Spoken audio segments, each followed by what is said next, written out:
Hi, I'm Shoshannah Gordon. I'm videoing this message to let everyone know about MS. What is MS? Multiple sclerosis. MS is a disease that causes the body immune system to attack the central nerve system. The CNAs include the brain and the spinal cord. I was diagnosed with MS April around April the 2nd, 2017. I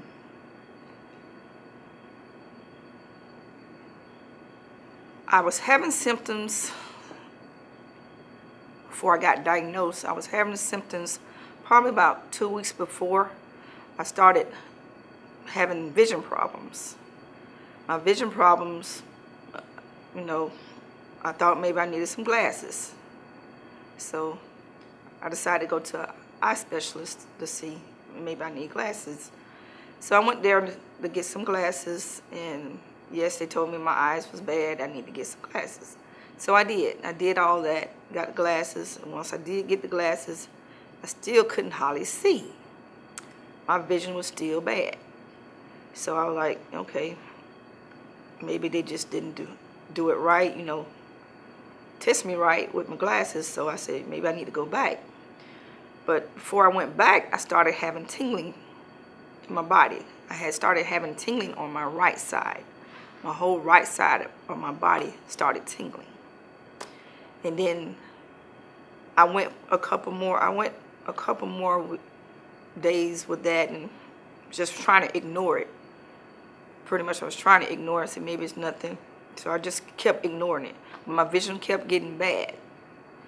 And the tingling kept getting bad. Once it hit my face, my whole right side, my face and my lips, it was just tingling real bad. Then I felt like my lips was dropping on one side. That's when I got scared. Because the first time I said to myself, I never had this happen to me, so what's going on? So the first thing all I thought about was a stroke. I'm having a stroke. Because my right side, my right lip just started drooping. I said, I must be having a stroke. So I came to work that Friday. And when I came to work that Friday, I was in my office. I went into my accounting office, and they noticed that I was not feeling well. And they said, what's wrong? I said, I'm just having this bad tingling on my right side. And my arm was feeling really heavy. And she said, well, one of my coworkers said, well, you might need to just call the doctor or go to the emergency room.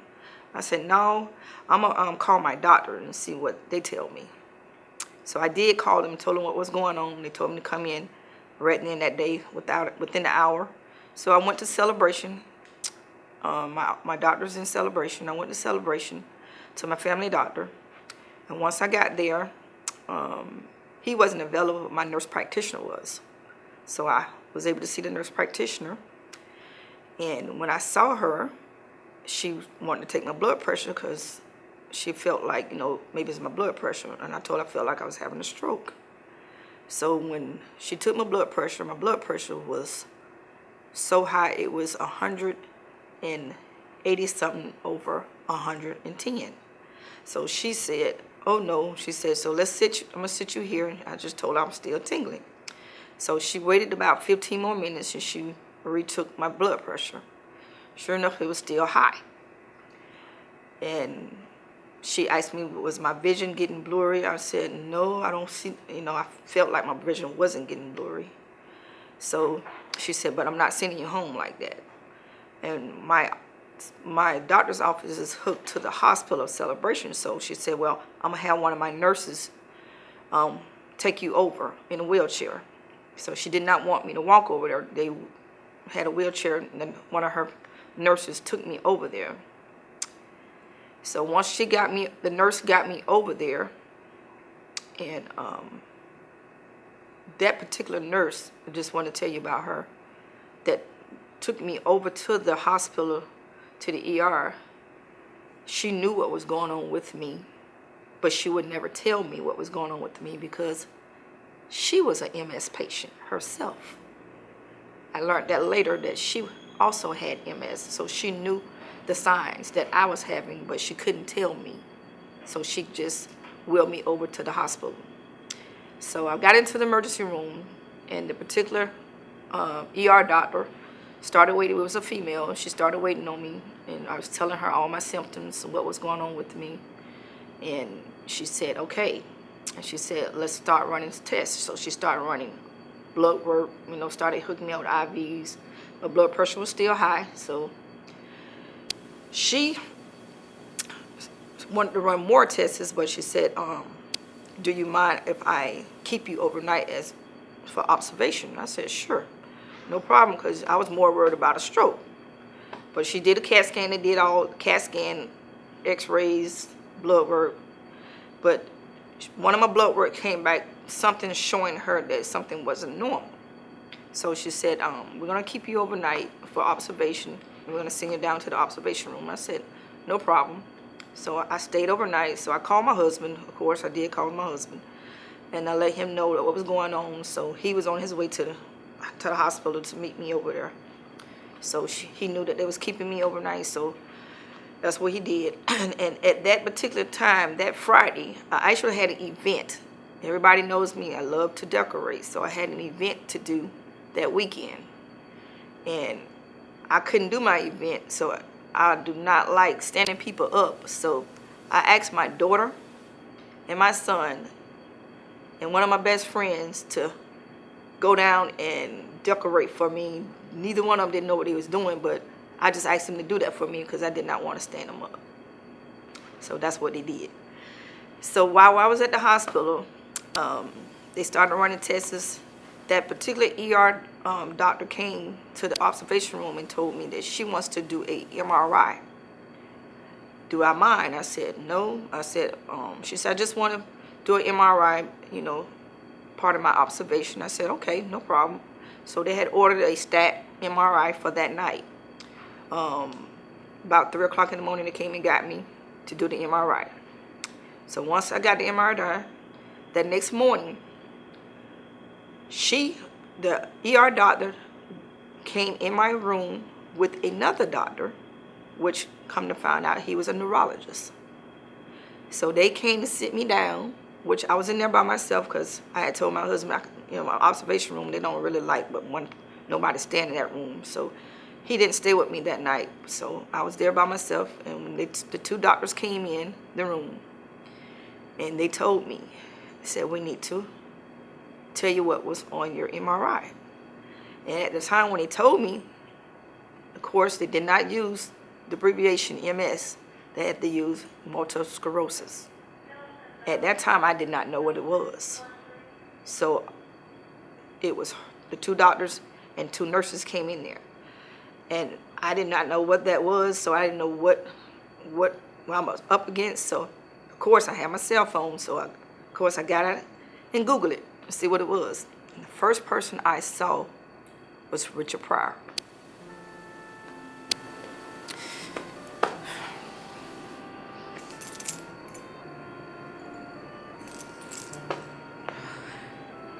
All I thought about is that I was going to be handicapped. Because when I saw him, I thought I was going to be handicapped.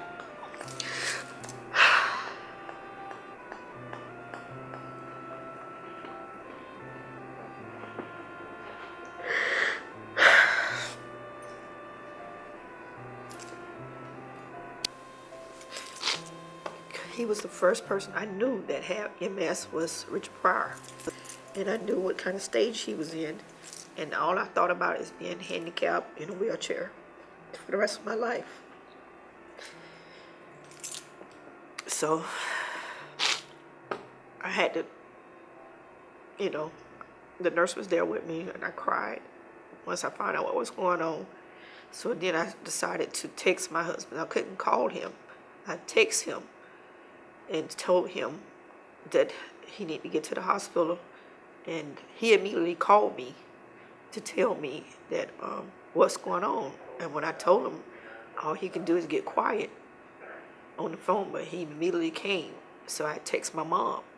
I didn't call her neither. I text her by my mom being in the medical field. When I text her MS disease, she immediately knew what it was, and she immediately called me.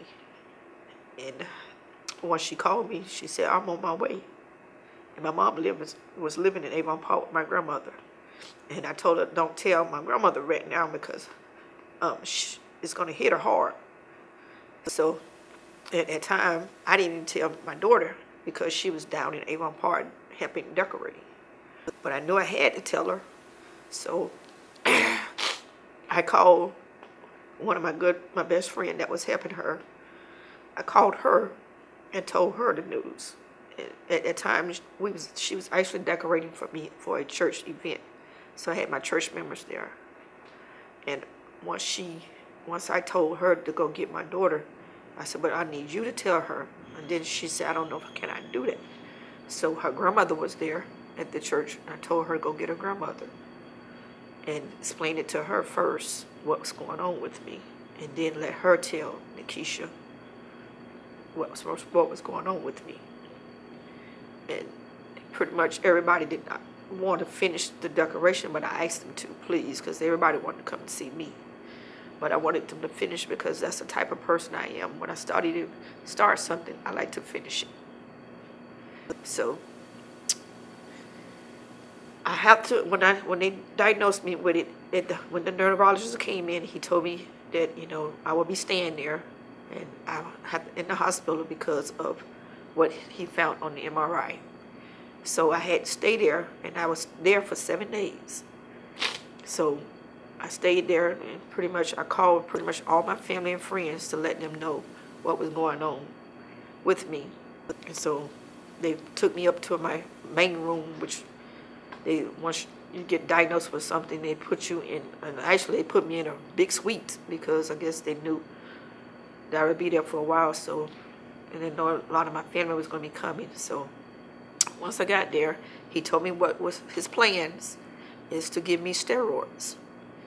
And steroids with MS, when they find out you have MS, steroids is really strong.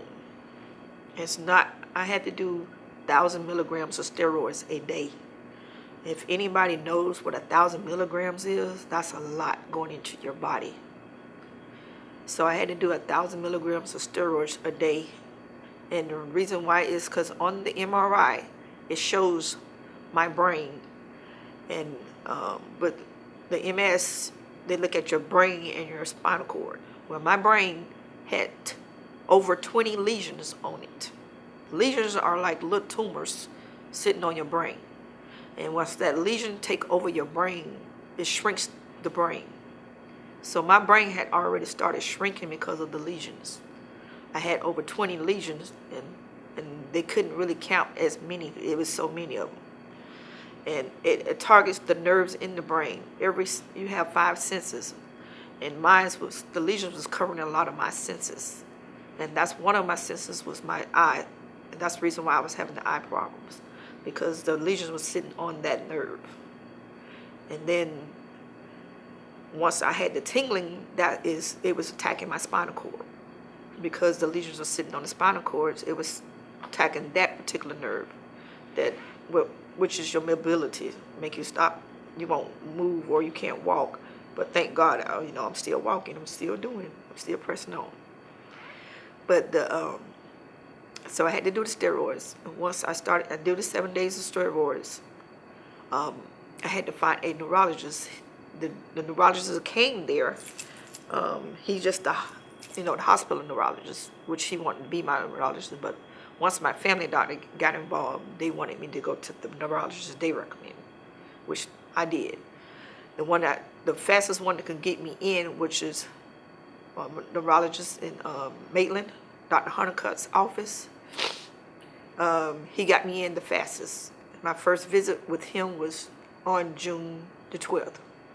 I went to his office, and I met him, and I met his nurse practitioner, and there was a team that deals with MS, and they're a great team. And I recommend anybody to go over there if you're having any problems. But that team there is who my doctor's office is in Maitland, Florida, Dr. Honeycutt's office. they started me on starting to treat my MS, which you have to treat it with medication because MS does not have a cure. So all you have to do is treat it with medication right now.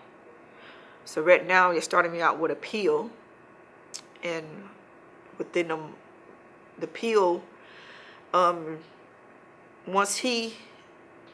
once I got with him, he wanted to do an MRI with dye, which is a more clear MRI. He wanted to do that one, so he scheduled me to do that one. Once I did that one, it showed a little bit more dip, and he realized that my MS had reached a stage that he needs to act fast.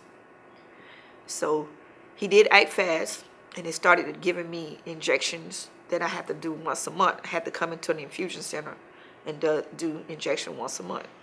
I did that. I did that for 1 year. And every 6 months, they ask you to do an MRI. So I did the MRI within the next 6 months. And it showed I still had more active lesions, meaning that the lesions are still taking over my brain. So and that's what they're trying to do, is slow up the lesions, to freeze the lesions where it won't take over the brain. So once she realized that the injection once a month wasn't working because the MRI, so she asked me about, do I like to try new drugs? And I said, what do you mean by new drugs? She says, these drugs has not been on the market for long.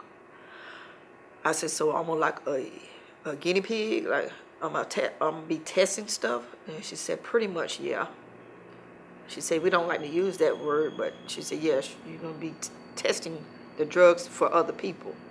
I said, well, nobody tested for me, so I got to take a drug that ain't been on the market out there. So I was nervous about that. I was nervous about taking a drug that never been on the market, but at the time, I don't know if I told her let me think about it, because I went home and talked to my husband about it, and I told him I don't know if I want to do that because it never been tested on anybody else. I don't think it ever been tested on. I told him I don't know if it been tested on a rat. I said, but I still was in denial, I guess, because I did not want to accept that I had MS. So I was still in denial. So once I made my mind that I'm gonna go ahead and try it, I did. And she told me what the new drug was going to be. The new drug was called Lemtrada. Lemtrada is a drug that is a chemo drug.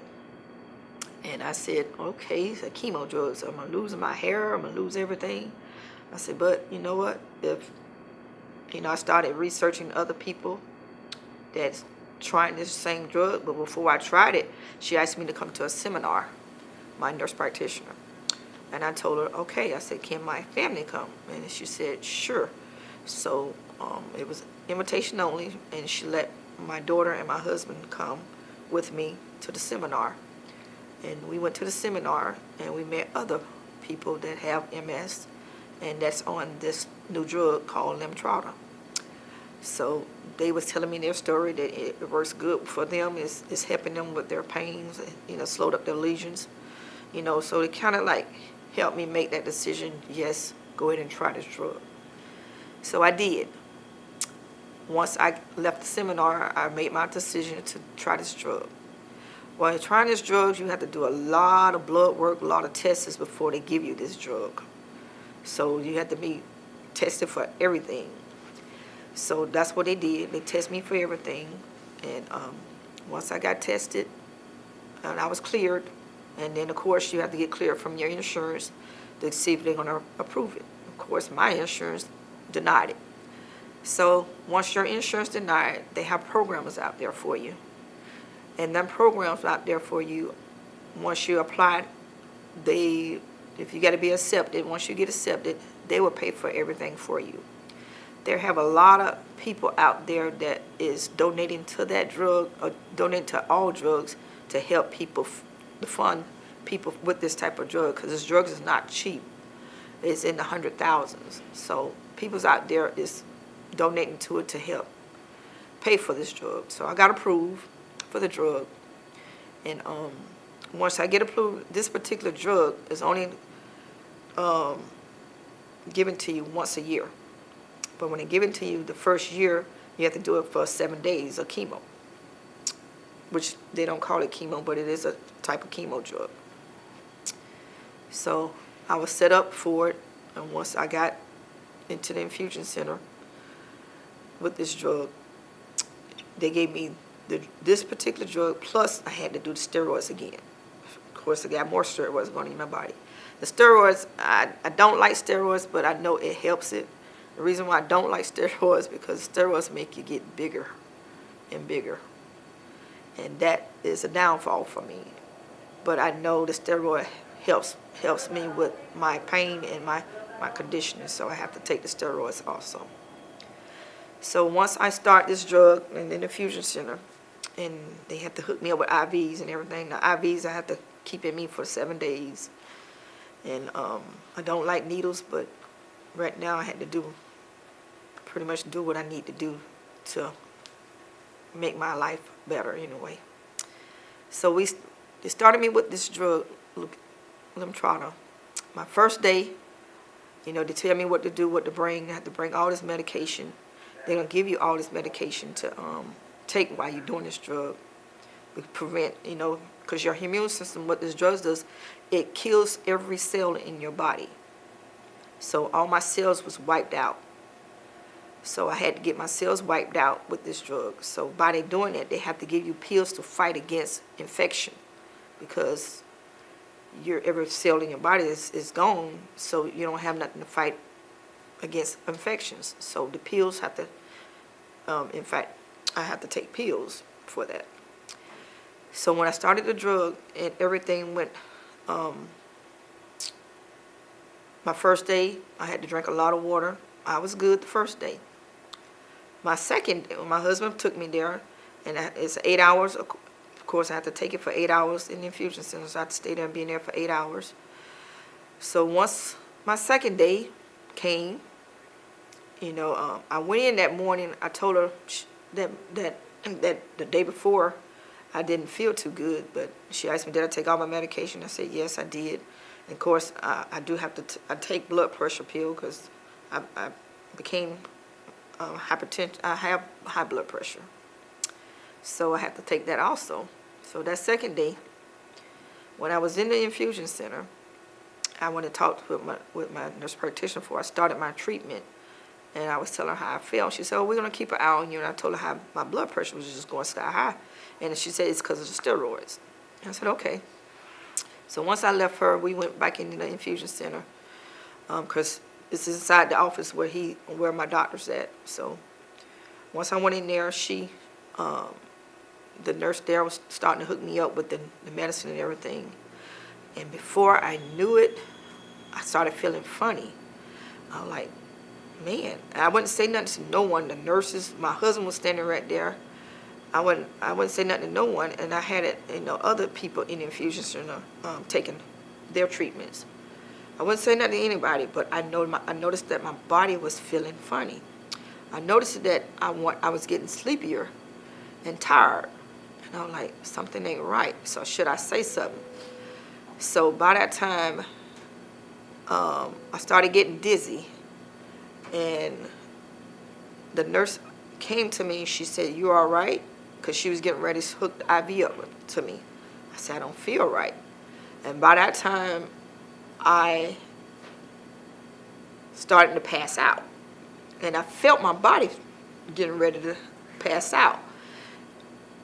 The nurse there ran and got the nurse practitioner and the doctor. They ran over there where I was, and the nurse practitioner started talking to me. She said, Shoshannah. All I could hear her saying Shoshannah, and I felt my body, and she did not holler.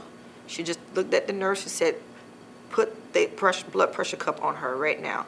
Once she did that, my pressure was 40 over 20.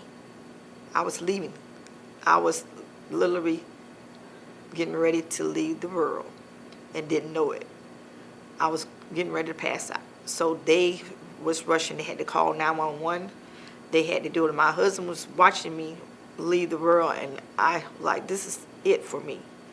And that is a scary feeling. So they was trying to resuscitate me back, trying to do everything to get me back.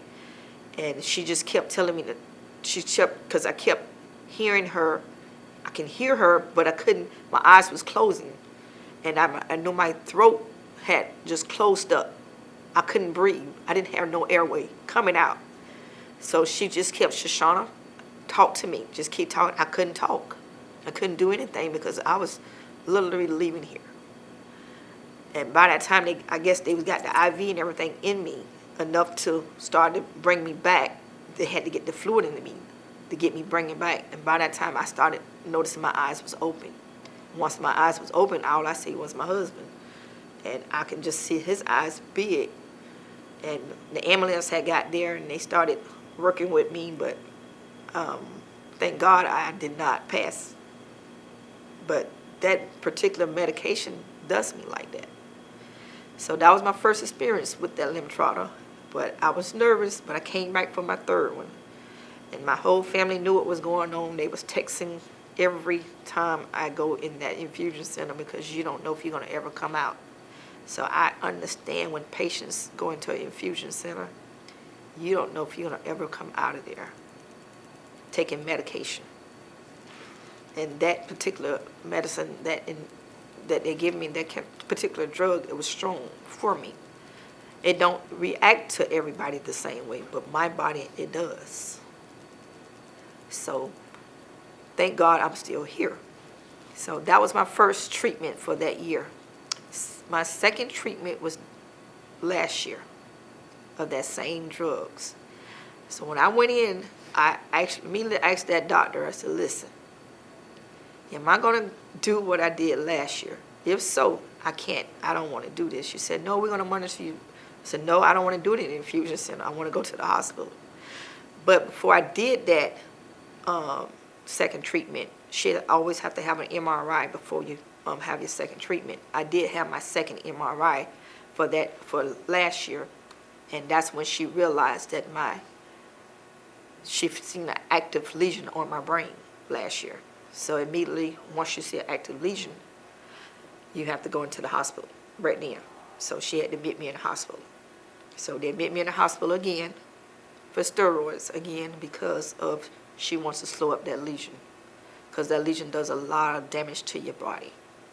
And I knew something was wrong because my body was hurting so bad on my right side, and it always attacked my right side. And it attacks my back, my lower part of my back. Sometimes I can't hardly walk, but I push myself anyway because that's the type of person I am. I'm going to fight to the end.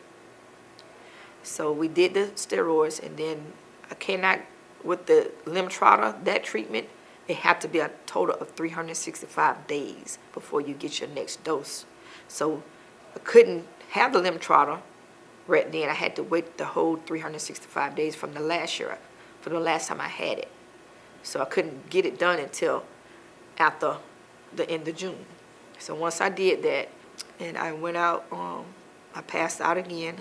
They had to bring me back, and this time they was prepared, but I had some nurses there was so scared of me because they had heard about my case, and they did not want to deal with me because of the way my treatments. But it just, my body just don't like that treatment. So I do have to have another third round, and honestly, I don't know if I want to do that or not. So I'm just praying and asking God to guide me the right way to see if I'm going to do that treatment again. But she is ordering a new MRI for this year, and it's getting ready to order because I told her I've been still having some bad visions, and my legs and stuff are still bothering me. So they're getting ready to do a new MRI on me. But saying this is MS is a battle for me, and a battle that I'm ready to fight. But I'm going to let everybody knows about, don't matter. They tell me with MS that the age is 35 on up. That's when they start detecting MS. But that is not true. MS has been detected earlier than that. I have met people at the age of 20 and under with MS in the infusion center, and I couldn't believe it that I met them, people that young with it. But there's a lot of people living with MS, and a lot of them don't know what to look for MS. You cannot you cannot detect MS with a regular X-ray. MS only can be detected with the MRI. But you have to tell them a lot of your symptoms that you're having. A lot of people feel like, oh, my back hurting, it ain't nothing. Don't say that, because I used to say that all the time. It ain't nothing, just a back pain. Go get that checked, because sometimes that back pain can be more than that. If it's tingling, a lot of people get a lot of tingling. And you can get tingling in different ways, different things. Blood sugar can be low, you can, all that, but still, go get that detected. Just tell your doctor, listen. He may say, oh, ain't nothing. Tell your doctor, yes, I do want an MRI. Can you please schedule me an MRI, because that's the only way you're going to know if you have lesions on your brain and your spine. They can't see it with a regular X-ray. They can't see it with CAT scans. You have to have that MRI to detect that. And if your visions is not getting, you got glasses and you still can't see, and every 3 months you changing glasses, that is a sign. You need to go and get that checked. I advise anybody, even it was a case that an 11-year-old, she was diagnosed with MS because she was running track and she ran and failed. And she actually had MS. Now MS, they was always said the MS was a Caucasian disease, but that is not true. More and more African Americans are getting MS. More and more Hispanics are diagnosed with MS. So it's not a Caucasian disease, it's everybody's disease. So it's up to you to go get yourself checked, but at the same time, you know, I can't tell you what to do. I can just tell you what's going on with me. And I'm telling you because I wanted everybody to know to go get their self-check, and also to let everybody know the symptoms I have, that you may have the same symptoms. And they say it's hereditary. I am the first person in my family that have MS, so we don't know if it's hereditary, but I am the first one in my family. I worry about that because by me being the first, I worry about my daughter. So I'm always on my daughter by getting herself checked, because I'd rather catch it early than too late, because sometimes it's too late. A lot of people are disabled with the MS, but I'm not right now. I mean, I may hurt sometime, but I still fight on. I'm going to keep working.